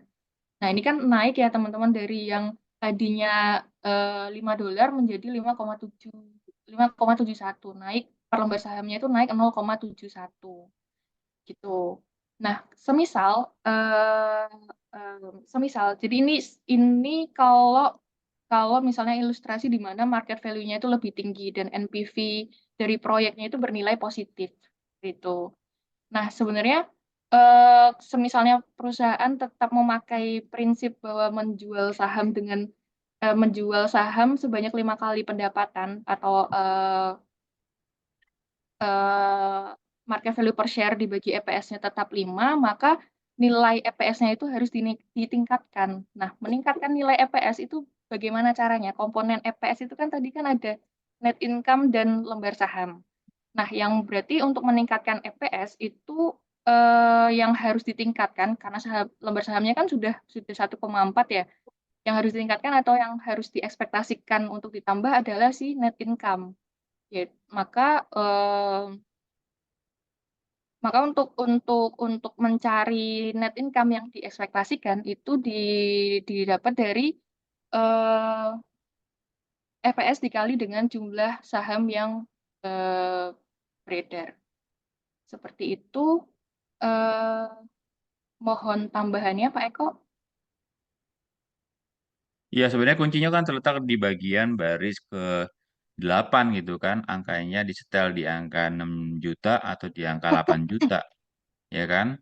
Itu Ya, coba kita masuk ke yang C8 deh. C8 C8 ya. Itu angkanya disetel 6 juta ya tanpa keterangan ya, apa-apa ya. Sementara bagian yang di C5 coba dilihat di C5. C5. Nah, angka yang 400 tadi itu dari 400 itu dari mana? Itu dari ilustrasi, Pak. Jadi diilustrasikan perusahaan itu menerbitkan 400 lembar saham.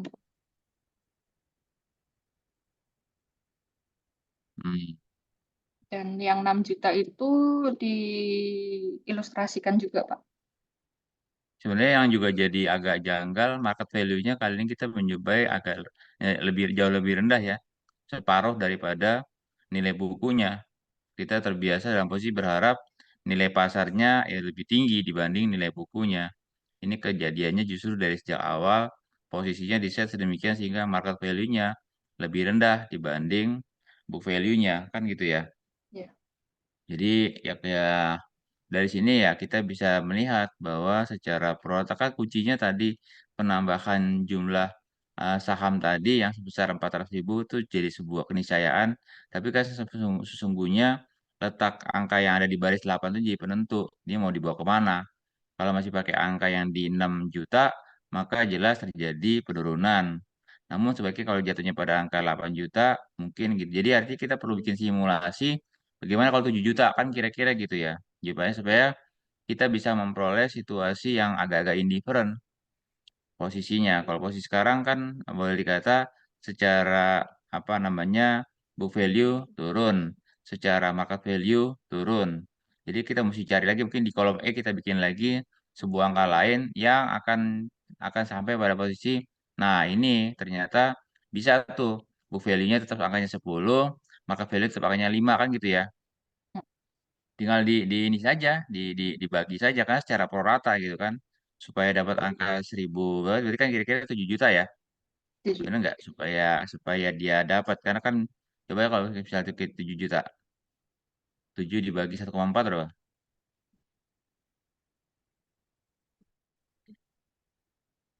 Nah, kan dia udah langsung 5 kan. Posisinya Iya. kayak gitu. Jadi kita langsung bisa lihat begitu pakai angka 5 berarti secara itu nggak ada masalah. Siapa namanya tadi si book value juga bisa di-set supaya angkanya dia tetap sebesar eh, segitu. Jadi kita mesti cari sebuah angka yang kalau dibagi dengan 1.000, kira-kira mungkin 14 ya. 14 juta tuh berarti yang di book value-nya naik dari angka yang kalau sekarang kan ya itu menjadi 14 juta tuh. Kalau 14 juta di situ ditaruh maka hasil baginya dia jadinya 10 juta sama dengan yang di kolom B gitu kan. Iya. Nah, kan gitu. Jadi nah, kalau itu sudah ke setel maka net income tinggal ngikutin aja kan. Iya, betul. Akan ngikutin akhirnya nanti kita kan dapat ROE-nya akan jadi sama, EPS-nya jadi sama, price to earnings-nya jadi sama, price to book-nya kan sama gitu ya. Jadi Iya. kita bisa memperoleh suatu bukti andai kata angka di setnya bukan pada angka 6 juta atau 8 juta tapi 7 juta. Kemudian book value-nya naik dari angka 10 jadi angkanya 14, itu kita akan memperoleh situasi indifferent antara kondisi inisial sama kondisi sesudahnya. Tapi bagus, kalian udah bikin Excel-nya jadi bisa memberikan ilustrasi yang lebih jelas. Kalau cuma dinarasikan pusing teman-teman. Kalian nanti coba disamakan aja desimalnya tuh yang di jalur E6 tuh. Yang pakai angka 1,04. Itu tapi dipakai angka numbering aja atau pakai angka dolar. Oh iya, Pak. Siap. Supaya nanti Nanti bisa kami perbaiki, Pak. ya, gitu ya. Oke. Oke, clear. Jadi, oke. Baik, selanjutnya akan saya serahkan kembali ke dia. Jadi nanti sekalian tentunya apa Excel-nya di ini juga ya, di share juga Ya, ya. baik, Pak. Baik, kembali lagi ke saya. Terima kasih Mbak Ega. Kita masuk ke subbab 1510, yaitu penerbitan utang jangka panjang atau issuing long term debts. Jadi kalau di sini tuh di buku dijelaskan tentang mekanismenya. Jadi prosedurnya itu umumnya sama seperti penerbitan saham. Kemudian, cara-caranya itu yang pertama ada registrasi ke otoritas berwenang, kemudian, membuat prospektus juga, dan lain-lain dalam artian, memenuhi syarat-syarat yang, diperlukan. Kemudian kalau khusus bonds, registration statement-nya itu harus membuat bond indenture. Bond indenture itu apa? Bond indenture itu kalau, saya pahami itu seperti ketentuan terkait hak dan kewajiban antara si kreditur dan debiturnya. Kemudian kalau untuk jenisnya itu dibagi juga menjadi dua, yaitu ada term loan sama private placement.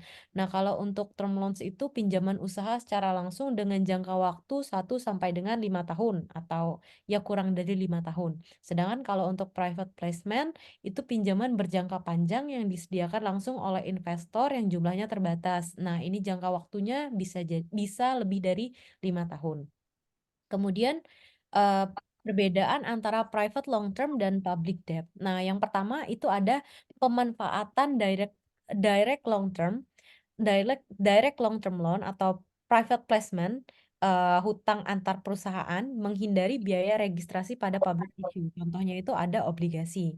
Kemudian yang kedua ada direct placement memiliki covenant yang lebih ketat. Kemudian yang ketiga, dalam kejadian gagal bayar, term loan atau private placement loan itu lebih mudah dinegosiasikan daripada public issue debt yang melibatkan banyak pihak. Dalam artian kalau misalkan private placement loan itu mungkin loan yang terjadi antar perusahaan itu lebih mudah lah untuk kita negosiasikan karena itu hanya antar dua perusahaan yang saling meminjamkan loan. Tapi kalau untuk public issue debt itu sendiri melibatkan banyak pihak karena dia sudah sampai ke market atau ke publik lah, ke publik. Kemudian yang keempat, peserta private placement itu dinominasi oleh perusahaan life insurance dan dana pensiun. Sedangkan kalau peserta term loan itu didominasi oleh bank komersial. Yang kelima, biaya distribusi bonds itu lebih rendah daripada private market. Oke, next. Masuk ke subbab yang terakhir itu ada shelf registration. Jadi kalau untuk shelf registration ini itu diatur kalau di buku itu aturannya itu dalam SEC Rule 415 yang memperbolehkan loh ternyata perusahaan itu untuk mendaftarkan seluruh rencana penerbitan sahamnya itu dalam kurun waktu 2 tahun ke depan. Nah, penerbitannya itu dapat dilakukan beberapa kali selama periode waktu tertentu atau kalau di buku itu dijelaskan dengan menggunakan yang namanya dribble method.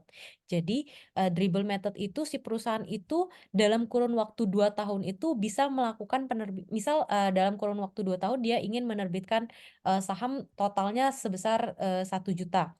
1 juta lembar saham lah, tapi itu bisa diangsur kalau misalkan penerbitannya itu nggak langsung 1 juta, tapi bisa penerbitan pertama dia bisa terbitkan sebesar 200.000, penerbitan selanjutnya dia terbitkan lagi 300.000, seterusnya sampai mencapai angka 1 juta tersebut. Nah, itu yang disebut dengan dribble method, tapi dalam kurun waktu 2 tahun yang telah disepakati itu. Nah, kemudian masuk ke syarat untuk menggunakan metode shelf registration. Yang pertama, rating perusahaan sudah mencapai investment grade. Kedua, perusahaan itu tidak memiliki riwayat bangkrut selama 3 tahun terakhir. Ketiga, total market value saham yang beredar itu bernilai 150 juta dolar. Ini sudah diatur mungkin valuasinya itu 150 juta dolar yang saya baca dari buku.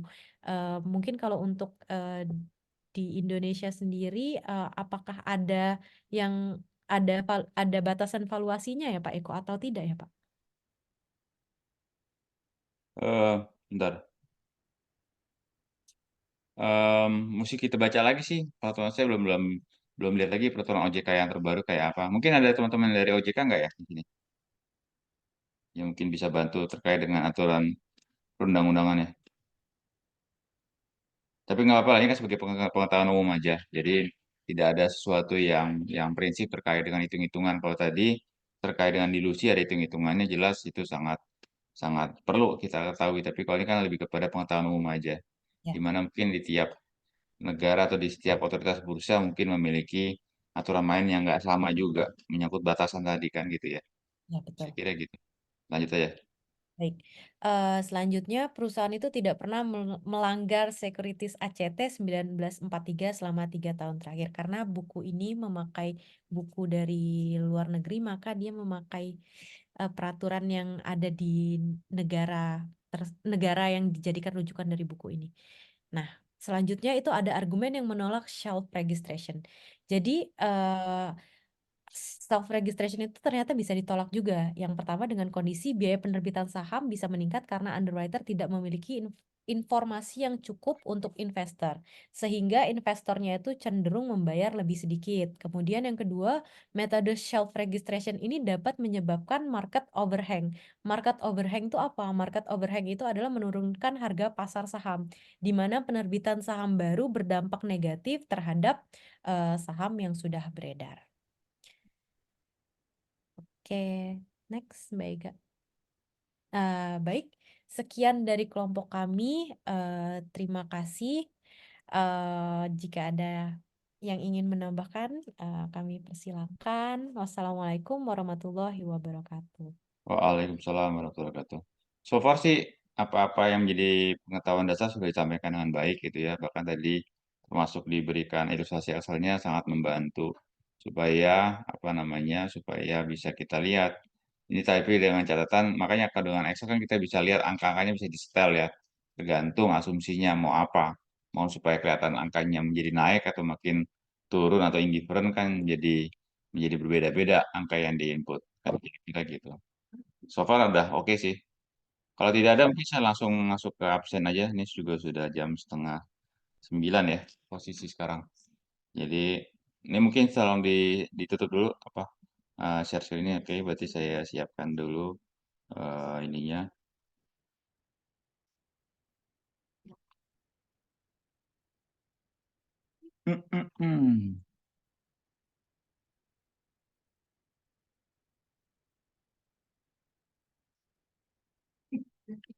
Manajemen keuangan.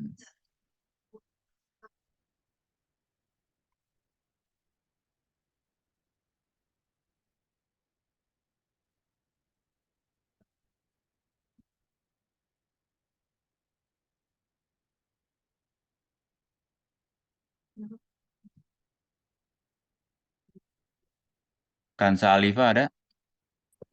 Kansa hadir, Pak. Oke. Reza Syahrudin. Hadir, Pak. Oke, Rehwal ada. Arindina Aulia. Hadir, Pak. Oke, Azalfa. Hadir, Pak. Nah, dia ada. Dimas. Hadir, Pak. Oke, Ega ada. Eklesia. Hadir, Pak. Izin Hadir hadir. ya, oke. Kevin Deva. Hadir, Pak. Oke, Aresto tadi ada. Nazria Adliana. Hadir, Pak. Putri Amanda. Hadir. Rizky Fadila. Hadir, Pak. Rizky Triyunianti. Hadir, Pak. Rian Dwi. Siap, hadir, Pak. Salsabila. Hadir, Pak. Sherin Daril. Hadir, Pak. Yusuf. Hadir ya tadi ya. Hadir, Pak. Oke, Zaid. Hadir, Pak. Oke, full tim hari ini ya, 20 orang hadir semua. Oke, jadi saya kira itu yang bisa kita bahas pada kuliah hari ini. Minggu depan akan lebih ramai lagi bicara menyangkut dividen ya. Kita masih punya 3 kali kuliah lagi, yaitu kuliah minggu depan tentang dividen. 2 kali kuliah lagi itu bicara menyangkut pengambilan keputusan sifat jangka pendek. Secara teoritis memang kita akan selesai pada hari Selasa tanggal 28 Mei, 1 hari sebelum pelaksanaan ujian. Nah, apakah kalian merasa waktunya terlalu mepet dengan pelaksanaan ujian? Kalau misalnya iya, mungkin kita carikan waktu di minggu sebelumnya supaya masih ada ruang untuk mempersiapkan diri. Jadi bisa saja kan kita kan berarti kalau tanggal 28, berarti tanggal 21 ya. Posisi sekarang kan sudah tanggal 7. Berarti tanggal 7 kita sudah kuliah ke berapa ini? Keempat. Nanti 14 itu kuliah ke 5. Kemudian tanggal 21 itu kuliah ke 6. Nah, kuliah ke-7-nya mungkin bisa juga pada hari Sabtunya. Kan kira-kira begitu. Kalau mau. Jadi ketimbang tanggal 28 terlalu mepet, mungkin 21 ditambah berapa ya? Jadinya Rabu, Kamis, Jumat, Sabtu 4 hari. Berarti 21 tambah 4, 25. Kira-kira tanggal 25 Mei itu kalau setuju kita bisa adakan kuliah secara online. Apa namanya kuliah pengganti yang kuliah tanggal 28. Jadi saya serahkan sepenuhnya pada kalian. Kalian lebih suka tetap di tanggal 28 1 hari sebelum pelaksanaan ujian karena secara resmi Prodi sudah menetapkan ujian akan dimulai pada tanggal 29 atau yang kedua seperti saya yang usulkan kita akan kuliah pengganti pada tanggal hari Sabtu pada tanggal 25 Mei pukul 8. Mana mau dipilih? Mungkin kita izin diskusi dulu ya, Pak. Boleh, silakan. Nanti kalau sudah taruh saja di WA bahwa ternyata sudah melalui sidang isbat dan akhirnya menyepakati akhirnya sesudah dengan apa namanya sesudah dengan Berbagai patah hati pertimbangan. Kenapa? Sesuai dengan pertimbangan. Oh, Setuju, Pak. sebagai Sebagai pertimbangan. pertimbangan yang dewasa ya, tanpa tekanan dan tanpa ada intimidasi atau agitasi, bahkan Sukarela. bahasanya politisasi, pakai saya semua lah urusannya itu. Pokoknya akhirnya nanti Menimbang disepakati dan apa. memutuskan. Nah, menimbang memutuskan tuh bahasanya apa namanya? Bahasanya sekretaris tuh ya, Yusuf tuh ya. Bahasa sekretaris begitu tuh. Menimbang dan memutuskan, Siap, Pak. ya kan? Jadi silakan saja. Pokoknya yang penting jangan sampai Pak kami mau sepakat Pak tanggal 29 Pak, itu nyari nyari perkara namanya itu. Udah jelas-jelas mau ujian masih juga maksain kuliah kan, namanya nyari nyari perkara gitu kan. Jadi usahakan kalau bisa sebelum tanggal tersebut supaya kita bisa mempersiapkan diri dengan baik, lebih baik kan gitu ya. Apakah dari Bu Mona udah keluar nilai? Sudah, Pak. Sudah, Belum, Pak. Pak. Wah, Oh belum. Bu Mona udah, Pak. Bu Mona Udah, udah. Pak, Bu Mona. Kira-kira gimana hasilnya, cukup menggembirakan atau cukup cerah? Cukup astagfirullah sih, Pak, sebetulnya. Waduh, ini Agak membuat redup, Pak. agak redup ya. Maka kita perlu menyepakati. Makanya saya dorong kalian untuk sesungguhnya saya kalau mau saya buka-bukaan bagi mereka yang submit tugas ringkasan chapternya lebih awal itu saya apresiasi dengan nilai lebih tinggi dibanding yang belakangan. Tapi sengaja saya biarin dulu untuk melihat selama 4 minggu perkuliahan bagaimana kan gitu ya. Ternyata pada rata-rata mepet ke belakang, bahkan ada yang sampai mesti lewat eh, jam 17.00 gitu kan, sehingga nilai menjadi habis gitu kan. Jadi terus terang bahwa semakin cepat kalian kayak kan tadi pagi sudah mulai ada yang submit tuh, nilai sangat berbeda tuh, jauh lebih tinggi dibanding yang submitnya sudah jam 10, sudah jam 11, sudah jam 1. Terus kan saya pantau tuh pergerakan, makanya setiap kali itu saya bilang diterima tuh saya langsung masukin nilai ya apa namanya berapa poinnya yang menjadi pembeda. Karena sekali lagi kalau ngandelin, saya nggak tahu dari Mas Dias apakah juga akan ada nilai juga kemarin, apakah ada nilai dari asistensi, kalau ada mungkin bagus. Jadi kalau betul ada dari beliau juga, tolong saran saya diikuti dengan sebaik mungkin untuk menabung nilai. Karena kalau mengharapkan dari UAS, khawatir saya agak sedikit berat. Karena notabene, kan saya sudah memberikan 2 contoh ilustrasi Excel kan ya. Baik yang bicara menyangkut dia apa namanya capital structure irrelevant maupun yang bicara menyangkut BEP itu baru satu satu contoh saja. Kan bayangkan kalau andai kata saya tidak apa namanya, memberikan sejumlah ilustrasi Excel, tentunya akan jadi lebih berat. Nah, saran saya kembali, kalau boleh saya ini, di buku kita itu sangat bermurah hati, ada contoh soalnya, dan ada contoh jawabannya, berapa halaman belakangnya. Kalau kalian baca, namanya self-test problem dan self-test solution. Saran saya, coba di Excel-kan jawaban tersebut sehingga Anda bisa menggonta-ganti inputnya. Kalau misalnya diganti dengan angka yang berbeda, hasilnya berubah lagi. Kan kayak tadi kan contoh dilusi bisa terjadi karena asumsinya harganya apa market value-nya naik dari 5 ke 6 juta. Kan kira-kira begitu. Terang aja cuma segitu. Coba kalau naik ke 7 juta, indifferent. Ke 8 juta malah menjadi naik nilainya. Kan kira-kira market value per share-nya bisa naik, book value per share juga ikutan naik kan kira-kira begitu. Itu contoh bahwa cobalah diikuti pola jawabannya dan kemudian dibikin Excel-nya supaya kalian bisa menggonta-ganti angka untuk mengantisipasi kalau soalnya diubah-ubah ke arah yang sebaliknya. Itu saran saya. Jadi karena kalau kalian baru berkutat atau baru baru fight di saat akhir agak jadi berat. Saya mesti sampaikan terus terang saja materi UAS itu lebih berat dibanding materi UTS-nya. Jadi dari kuliah awal kita sudah lihat bagaimana termasuk bagian nanti bicara dividen policy semakin lebih lebih abstrak lagi. Ya, kembali nanti saya akan coba lihat bagaimana kalian mempersiapkan diri untuk bikin PPT-nya sebaik mungkin. Dan kalau bisa bikin Excel-nya sebagai alat bantu supaya kita bisa lihat bahwa angka-angka yang tersaji pada PPT bukan angka yang secara ajaib muncul, tapi memang itu ada asal-usulnya dan bisa dikejar, bisa dijelaskan. Jadi sedemikian sehingga andai kata kami atau saya mengusulkan soal-soal yang ke situ arahnya, kalian sudah cukup bisa mengantisipasinya. Mungkin itu beberapa petunjuk dari saya. Jadi sekali lagi nilai yang tersisa masih 50% lagi. Bu Mona mungkin sudah menggunakan nilai total 50%, gabungan antara beliau dari apa namanya UTS-nya, dari mungkin dari Mas Dias dan seterusnya. Saya masih ada 50% yang masih bisa diperjuangkan. Jadi posisinya seperti itu.